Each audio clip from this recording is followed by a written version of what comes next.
जरासीम से करो बचाओ, हर रोज नहाने जाओ, जरासीम दो डालो जब सेहतमंद रहोगे तब। अस्सलामुअलैकुम गाइस, उम्मीद करती हूँ आप सब ठीक होंगे। मेरे वीडियोस देखने वाले गिन के 15 लोग, कैसे हैं आप सब।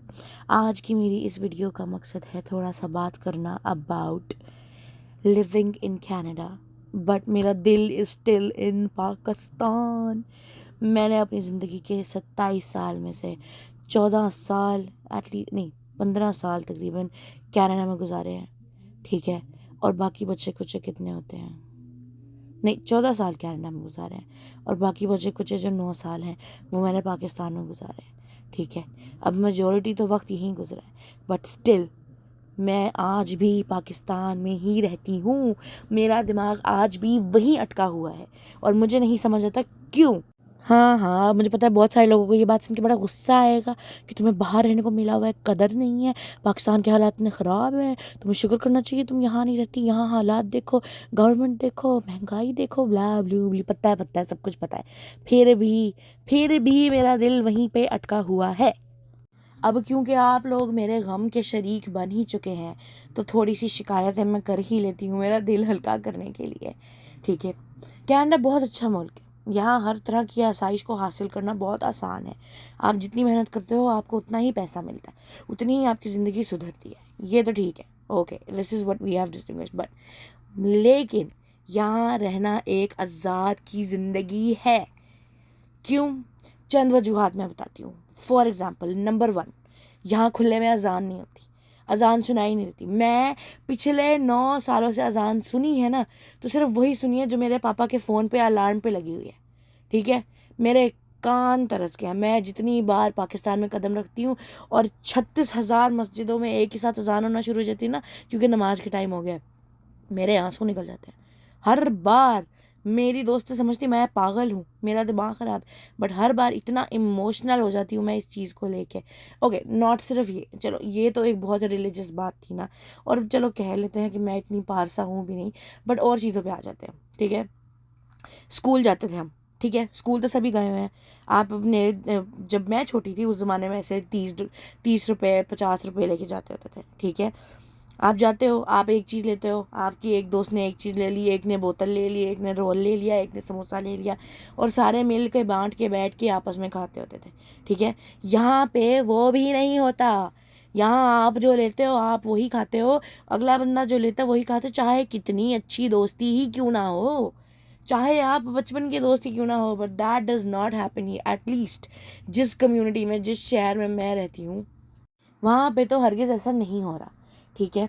और मतलब ये तो खाने, चलो कैंटीन से रिलेटेड बात है, but even something as simple as कि आप अगर किसी को बुला रहे हो, ठीक है, अच्छा यार चल तू मेरे घर आ जा, चाय पियेंगे, बिस्किट खाएंगे, जो भी करते होते हैं मिल बांध के आपस में लोग, ठीक है। आंटी अंकल्स की बात कर रही हूँ मैं, ठीक है। तो यूजुअली एक पाकिस्तान में गिवन रूल होता है कि अच्छा अगर मैंने बुलाया और अगला बंदा मेरे घर आ रहा है तो हम खातिरदारी करके उसकी जान निचोड़ के उसको मोशन लगवा के ही घर भेजेंगे, इतना खिलाएंगे अगला फट जाएगा, तौबा करेगा अगले 2 दिन तक, ठीक है। यहाँ पे वो भी नहीं होता। आप किसी के साथ बाहर भी जा रहे हो, प्लान बना रहे हो, everybody does their own thing, और फिर भी अपने अपने रास्ते लग जाओ भाई सब। मतलब उस दिन क्या हुआ, उस दिन आया घर पे प्लम्बर, ठीक है, बाथरूम के पाइप वगैरह ठीक करने के लिए वो आया होता। अब वो बंदा अंदर आया, उसको मैंने पानी पूछा, ठीक है, फिर मैंने उसको पूछा कि चाय लेगा कि कॉफ़ी लेगा, और अगर कोई स्नैक उसने खानी है, जो घर में 2-4 चीज़ें पड़ी थी मैंने उनकी सुलह मार ली। अब एक पाकिस्तानी घर हो, ठीक है, और ऐसा हो तो ये बहुत आम बात है, ठीक है। उल्टा कहा जाता है कि 2-4 चीज़ें क्यों हैं, और लेके आ, बाहर से लेके आ, जाओ जाके दुकान से कोने वाली चीज़ें ये पकड़ के लाओ, वो पकड़ के लाओ, ठीक है। ऐसे सीन चल रहा था हमारे। बट जब मैंने उसको पूछा तो उस बंदे को वो बहुत ऑकवर्ड हो गया कि मैं उससे क्यों पूछ रही हूँ, और उसका रिएक्शन देख के फिर मैं ऑकवर्ड हो गई कि मैंने ऐसा क्या पूछ दिया कि ये मुझे ऐसे देख रहा है यार। अच्छा, और चलो फ़र्ज़ कर लेते हैं कि कुछ लोग अभी ऐसे कहेंगे कि ऐसा माहौल बनाना पड़ता है, अपनी कम्युनिटी के अंदर रहना पड़ता है। तो मैं ये बता दूं कि मैं यहाँ जितने देशों से मिली हूँ ना, वो भी ऐसे ही हैं। यहाँ रह रह के सारे ही ऐसे चिट्टे सफ़ेद खून हो जाते हैं, कॉकरोच जैसे, ठीक है। They are all the same. आप ज़ाहिर है आप जैसे माहौल में रहते हो वैसे ढल जाते होते हो, मैं भी ढल ही गई मजबूरन। पर यही तो बात है सारी, मुझे मजबूरन ढलना पड़ा, मुझे नहीं ढलना, मुझे करना पड़ा, क्यों? वरना फिर मैं अजीब लगती हूँ। और फिर दूसरी चीज़ ये होती है यहाँ पे कि यहाँ लोगों को इतनी एलर्जीज है, हर चीज़ से है, हवा से है, पानी से, धूप से है, पता नहीं किस किस चीज़ से एलर्जीज है। तो आप अगले बंदे को सुला मार भी नहीं सकते, क्योंकि खुदा ना खास्ता आपने उसको कुछ ऐसे दे दिया जिससे उसको एलर्जी हुई और वो हॉस्पिटल पहुंच गया, अगला बंदा तो पीछे पड़ जाएगा आपके। अक्सर तो लोग सू भी कर देते हैं यहाँ इसी चीज़ को लेके कि भाई इसने मुझे चीज़ खिलाई, ऐसी है वो, फलाना फलूना। तो मतलब लीगल मसलों से बचने के लिए आप अपने औकात में रहो, सबसे आसान तरीका यही है। अच्छा, फिर बात करते हैं कम्युनिटी की। यहाँ कोई कम्युनिटी नहीं है, यहाँ पे सब दिखावा है। स्पेशली हमारी Pakistani community living in Canada, ये चीज़ मैंने बहुत देखी है। अगर आप शादीशुदा कपल हो तो वो शादीशुदा कपल से ही दोस्ती करेंगे, ठीक है। अगर वो शादीशुदा कपल है और उनके 2 बच्चे हैं तो वो 2 बच्चों वालों से ही दोस्ती करेंगे। और तो और अगर आप किराए के घर में रहते हो तो ये दोस्तियाँ सिलेक्टिव होती हैं बहुत। तो आप किराए के घर वालों लोगों से ही दोस्ती करो। और तो और अगर आप चले जाओ ना, ऐसे मस्जिद चले जाओ, ठीक है, अपनी कम्युनिटी सेंटर चले जाओ कि भाई आप आस पड़ोस के लोगों से बात करो, ये वो।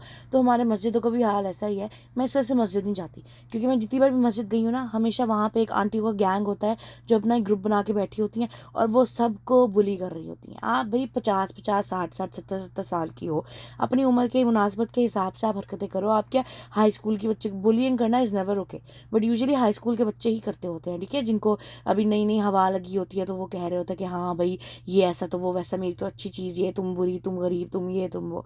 इतनी बड़ी बड़ी आंटियां बैठ के मस्जिदों में ऐसी बातें करती हैं, भला तुक बनती है।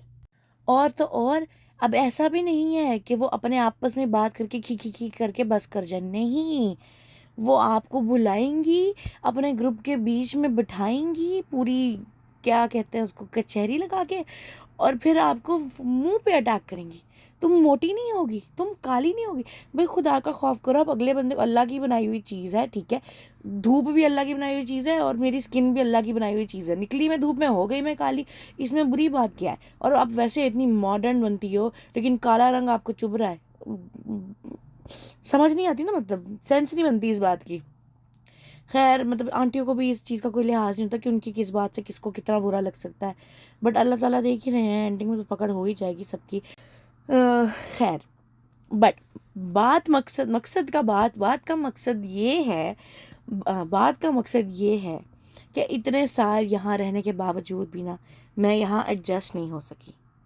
लेकिन अगर मैं पाकिस्तान जाती हूँ तो मैं वहाँ भी एडजस्ट नहीं हो सकती। तो एक तरह से कहा जा सकता है कि मैं बेघर हो गई हूँ, क्योंकि यहाँ रह के पाकिस्तान याद आता है और पाकिस्तान रह के यहाँ याद आता है। और ना मैं इधर की, मैं धोबे की कुत्ते वाली हालत हो गई है, ना मैं इधर की हूँ ना मैं उधर की हूँ। तो बेसिकली मेरी ज़िंदगी का सबसे बड़ा दुख ही ये है कि अगर मैं यहाँ पे रहती हूँ तो मुझे पाकिस्तान चाहिए, और अगर मैं वहाँ पे रहती हूँ तो मुझे कनाडा की आज़ादी याद आती है, यहाँ की आसानी याद आती है, बट कनाडा खुद नहीं याद आता। बट कनाडा में रहते हुए मुझे पाकिस्तान की वो माहौल याद आता है, वो कम्युनिटी याद आती है। खैर, आज कुछ ज़्यादा ही इमोशंस आ गए मेरे बाहर, थोड़ा सा बीपी भी हाई हो गया था बीच में। एनीवेज, मिट्टी पाओ सानू की है सबके लिए फरमान, सफाई है निस्फ़ ईमान, ईमान अपना मजबूत बनाओ, सफाई की आदत अपनाओ। पाक पाक पाकिस्तान, साफ साफ पाकिस्तान।